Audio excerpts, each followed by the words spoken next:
Right, good morning, Canada. If you haven't heard, there's been a lot of reaction to Ontario's newly elected government cancelling incentive programs for electric and hydrogen vehicles. I don't know if you guys have heard about this, but Matt and Kelsey, would love to hear, what are your initial thoughts on this? I think it's disappointing. I think that we are having a push towards being more environmentally friendly, and a lot of people, money is the driving factor for why they make decisions. So unfortunately, I think a lot of people who would have made those decisions won't now. I agree. You were seeing a rise, especially in Ontario, of electric vehicles. They were up 120% from 2016 to 2017 because people were getting $14,000 towards an electric vehicle. So the move was happening. There were more charging stations on the 401 now and in other cities across the country, no matter where it is. And so I agree. I think it's disappointing for sure, but Doug Ford needed to find some efficiencies, as he calls them, and needed to find them, and this was one of the big ones to go. And one of the arguments against, obviously, that the government had used was that if you can afford to buy an electric car, then you don't need a rebate. This is what they said. But we also know that Ford also scrapped the Green On program, which provided incentives like free smart thermostats to those looking to make their homes more energy efficient.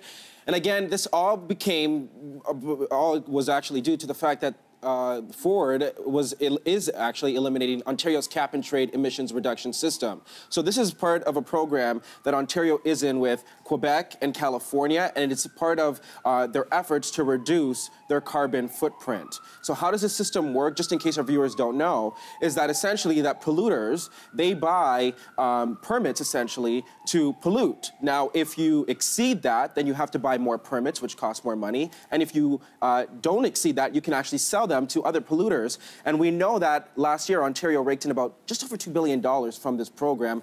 That money went to these incentives, to these programs to help people go green. Matt, I'd like to ask you, I mean, the cancellation of this Green On program, what was the reaction in Ottawa? Again, it's tough, I think, for people, too, because some of the sales that were on, I myself, I went out and bought the LED-efficient light bulbs because they were on big discounts, right? They're expensive. I got 2 bulbs for $1. Right, I went to Canadian Tire and bought the 2 bulbs, and I stocked up on them to be able to do it. I'm glad I did now.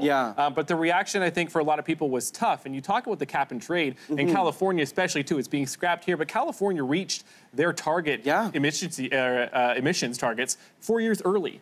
Now, again, because of the cap-and-trade program, there are other things that surrounding states are dealing with because of that. But it is on the way, and it looks like cap-and-trade might work in some situations for meeting those emissions goals, but still tough for the consumers that are now going to have to pay more to make it green efficient. Right, and it's interesting because we know that there is a cost to pollution. I mean, one study that we found said air pollution cost Canadian families an estimated $36 billion in 2015 alone, and that was due to premature deaths and illnesses. A lot of that burden being placed on our healthcare system, which is usually the top budget line in provinces right across this country. So let's take a look at some green incentives that are offered in other provinces, like Quebec, for example. They actually have the Heating with Green Power program, and it encourages residents to replace their central heating system or hot water heating system with something more efficient, and they can actually get a rebate upwards of $1,300. It's quite extensive. I also love the one in New Brunswick. We found this one. It was a community outreach program, and what it allows for is not-for-profit organizations